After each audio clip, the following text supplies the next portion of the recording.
এই 5 জায়গায় কখনো রাগ করবেন না।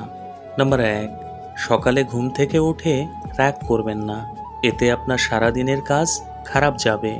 নাম্বার 2, খাওয়ার সময় রাগ করবেন না, এতে আপনার শরীর খারাপ হতে পারে।